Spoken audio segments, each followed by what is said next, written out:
बिस्मिल्लाहिर्रहमानिर्रहीम, अस्सलाम वालेकुम। मैं शाहिद सकलैन हूँ। आप देख रहे हैं मेरा यूट्यूब चैनल, फेसबुक पेज। आज 20 अक्टूबर है, जुम्मतुल मुबारक का दिन है। मैं एक दो दिन वीडियो नहीं कर सका, ज़ाहिरी बात है अपनी मसरूफ़ियत की वजह से। लेकिन इस दौरान जो है वो जो डिलीवरी बॉय केस था उसमें कुछ डेवलपमेंट्स आई हैं। आमना और रईस वाला मामला है, आप सब लोग जानते हैं। सोशल मीडिया के ऊपर ये केस जो है वो बड़ा आप लोग इंटरेस्ट से देख रहे हैं। अपडेट्स में कोशिश होती है कि जब जब कोई डेवलपमेंट सामने आती है मैं आपके साथ ज़रूर शेयर करता होता हूँ। मैंने इसके ऊपर जो पिछली वीडियो की थी जिसमें आखिर में ऑडियो नहीं आई थी, आगे चल के इसी वीडियो में वो वाला पार्ट भी जिसमें मैंने आपको ये बताया था कि वकला इसके हवाले से क्या कहते हैं, तो वो आगे चल के जो है मैं इसी वीडियो में आपके साथ शेयर कर दूंगा। लेकिन आज जो है इसमें 2-3 अपडेट्स हैं। एक तो पुलिस के हवाले से है, मैंने पुलिस वाले से जो पूछा और पुलिस वाले ने मुझे क्या बताया, और साथ साथ जो है जो आमना है उसकी और फ़रहान की अब क्या हालत है, सूरत हाल जेल में क्या है, ये क्या पता चला। और साथ साथ इसके अलावा जो है वो पुलिस ने बुला लिया है रईस के भाई को, जो मेरी इतलात हैं शायद कल या कल तो अब ज़ाहिर बात है हफ्ता है, मे बी मंडे वाले दिन ये लोग जाएंगे, मे बी कल चले जाएं या मंडे वाले दिन वो उन्होंने बुला लिया है। और साथ साथ जो है मज़ीद भी कुछ डेवलपमेंट्स हैं इस केस को लेकर कि किस तरह फ़रहान ने जो है वो रईस के घर वालों से रब्ता करने की कोशिश की है एक बार फिर, और उन्होंने आगे से क्या जवाब दिया है। तो आज की इस वीडियो में ज़रा 3 एक इन्फॉर्मेशन है और बाकी वो जो मामला है जो वकील वाला था वो भी इंशाल्लाह कोशिश करूँगा इसी वीडियो के आखिर में, और फिर आगे भी मज़ीद इंशाल्लाह जो वीडियोज़ में चीज़ें आएंगी आपके सामने रखेंगे।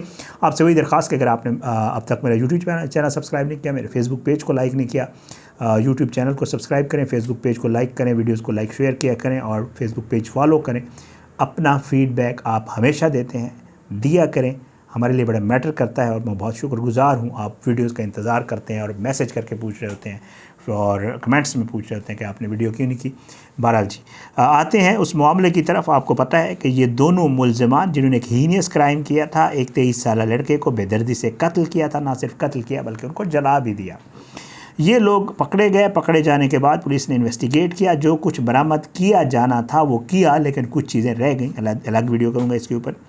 बहरहाल ये लोग जुडिशल हो गए। आप लोगों को पता है कि अब ये लोग जेल में हैं, लेकिन जेल में एक बार फिर आपको बता दूं कि आमना जो है उसकी मुसलसल हालत ख़राब है और एक बार फिर मेरी इतलात हैं कि उसको प्रॉपर दौरे पड़ रहे हैं और साथ साथ जो है उसको एक बार फिर अस्पताल ले जाया गया है। मुख्तलिफ़ किस्म की शिकायत हैं, कुछ नफ्सियाती मसाइल के हवाले से कहा जा रहा है कि वो ऐसे बिहेव करना शुरू हो गई है जैसे एक बंदा किसी शॉक में, किसी ट्रामा में होता है, या उसके लिए कोई ऐसी अनएक्सपेक्टेड चीज़ हो जाती है जिससे वो एक्सपेक्ट नहीं कर रहा होता और फिर वो उस स्टेट ऑफ माइंड में चला जाता है जिसमें उसे समझ नहीं आ रही होती कि ये क्या हो रहा है। ये सारा कुछ पुलिस मुझे बता रही है कि जी उसके साथ ये हो रहा है, उसको दौरे से पड़ते हैं, चीखती चिल्लाती है और इस तरह की सूरत हाल है।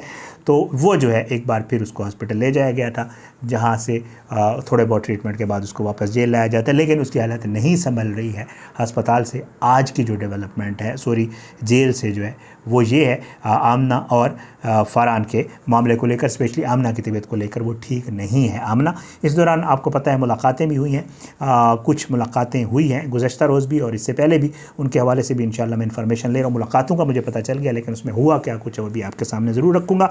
बहरहाल जी ये आमना की सूरत हाल है। अब फ़रहान ने क्या किया, फ़रहान ने अपने वकील को कहा कि जी आप ये करें कि आप डायरेक्टली तो अगर ज़ाहिरी बातें नहीं कर सकते, लेकिन आप ये करें कि आप जो रईस का फैमिली का वकील है उससे ये इनडायरेक्टली बात कर लें और उन्हें कहें कि जी आप लोग थोड़ा सा अगर हमारे साथ नरमी का रवैया अख्तियार करें, अगर आप लोग थोड़ा सा इस केस से पीछे हटें, अगर आप लोग जो है हमसे जो हो गया होना था हो गया, मैं ये नहीं करना चाहता था, उसमें जो है वो कसूर उसका भी था, ये सारी सूरत हाल जो है उसने अपने वकील के थ्रू, जो रईस की फैमिली ने वकील किया हुआ है, आप उनको जो है उसने कहा कि जी आप उससे बात करें और उसे इस चीज़ पे कहें कि हम वकील को भी थोड़ा बहुत जो उसका खिदमत करनी होगी हम पे कर देंगे, अगर वो हमें हेल्प आउट कर दे रईस की फैमिली तक रीच आउट होने में, करने में, और उसके साथ साथ उनको इस चीज़ पे राज़ी करने में कि वो इस मामले में थोड़ा सा पीछे हट जाएं, कोई सूरत हाल अख्तियार माफ़ कर दें, कोई इस तरह की सूरत हाल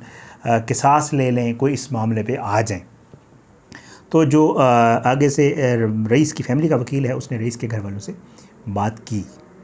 रईस के घर वालों का आगे से जवाब नफ़ी में था। ज़ाहिर बात है उनका ये कहना था कि जी सवाल ही पैदा नहीं होता, हम तो यही चाहते हैं कि इनको सज़ा मिले, जिन्होंने जो जुर्म किया हमारा बेटा तो वापस नहीं आ सकता, लेकिन हम उसके बदले में ना उसका खून बेचेंगे ना कुछ और करेंगे।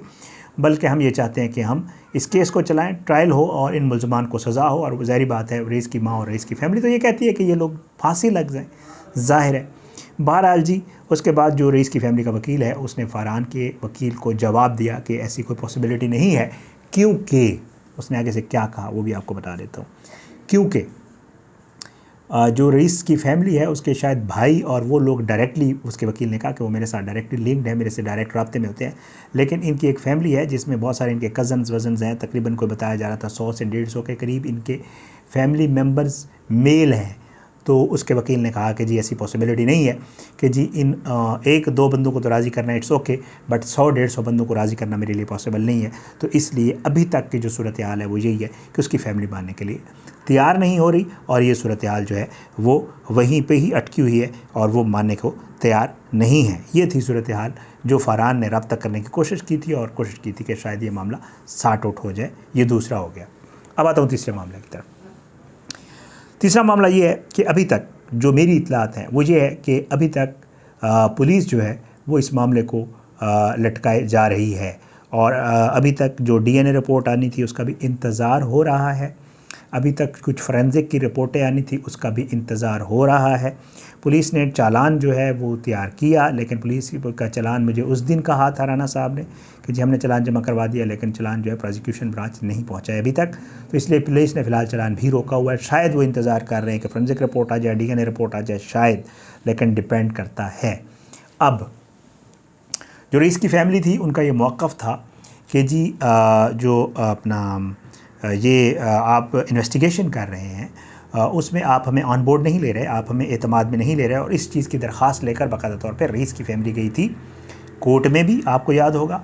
और फिर उन्होंने IG को भी एक लेटर लिखा था कि जी ये जो इन्वेस्टिगेशन हो रही है इसको डायरेक्ट जो है आप इसको मॉनिटर करें, क्योंकि हमें ये शक है कि हमारे साथ कहीं ऐसा ना हो कि नाइंसाफ़ी हो जाए या कोई ऐसे फाउल प्ले हो जाए जो हमारे लिए ज़ाहिर बात है तकलीफ़ का बायस हो और हमें इंसाफ, हमें मिलने वाले इंसाफ की राह में रुकावट हो।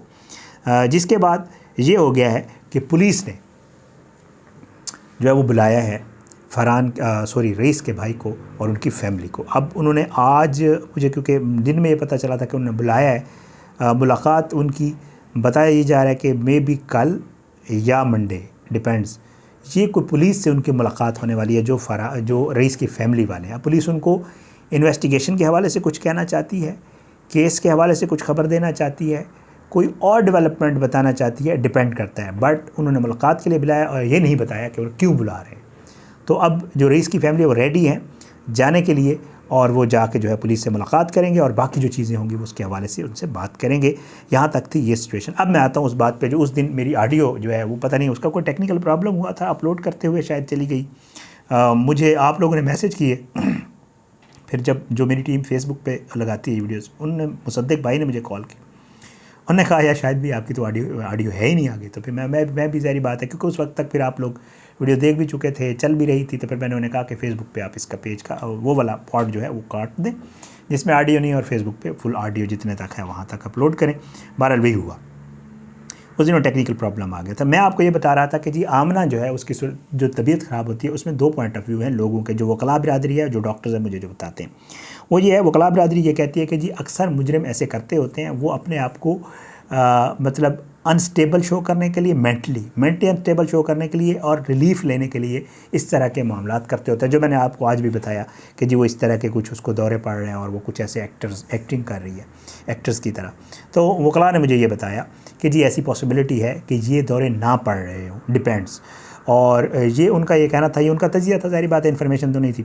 वो कहते हैं कि ऐसे बाज़ दफ़ा होता है कि ऐसे खवात, एक उनको खातून होने का रिलीफ है, दूसरा रिलीफ मिल सकता है केस में, ये होता है।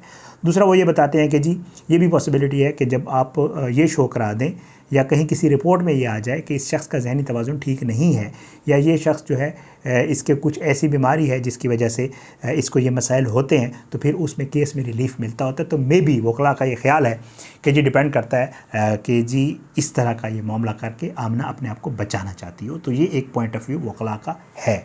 डॉक्टर्स भी ये कहते हैं कि इस तरह के कुछ मामलात होते हैं, लेकिन ज़ाहिर है अल्लाह ताला बेहतर जानता है। उसकी जो है तबीयत के हवाले से ख़बरें हैं अब जो पुलिस हमें बताती है, बाकी इसमें हकीकत क्या है ये अल्लाह ताला बेहतर जानता है, क्योंकि हर किसी का अपना एक पॉइंट ऑफ व्यू होता है। आप मुझे इजाज़त दें, इंशाल्लाह अगली वीडियो में मज़ीद किसी चीज़ के साथ मुलाकात होगी और इसके ऊपर एक दो और डेवलपमेंट्स हैं जो इंशाल्लाह अगली वीडियो में आपके साथ शेयर करूँगा। मसरूफियत बहुत चल रही है, उसकी वजह से मैं वीडियोज़ नहीं कर पा रहा। कोशिश होती है कि जब भी मौका मिले आपके साथ जो है गपशप लगाई जाए। अब अगली वीडियो में मुलाकात होगी, मुझे इजाज़त दें। अल्लाह ताला पाकिस्तान का हमें नासिर, उसके खिलाफ साजिशें करने वालों को नस्ल नाबूद करे, ज़ालिमों को इबरत का निशान बनाए, मज़लूमों को इंसाफ मिले। बशर्ते ज़िंदगी अगली वीडियो में मुलाकात होगी। इजाज़त दें। पाकिस्तान ज़िंदाबाद। अल्लाह हाफ़िज़।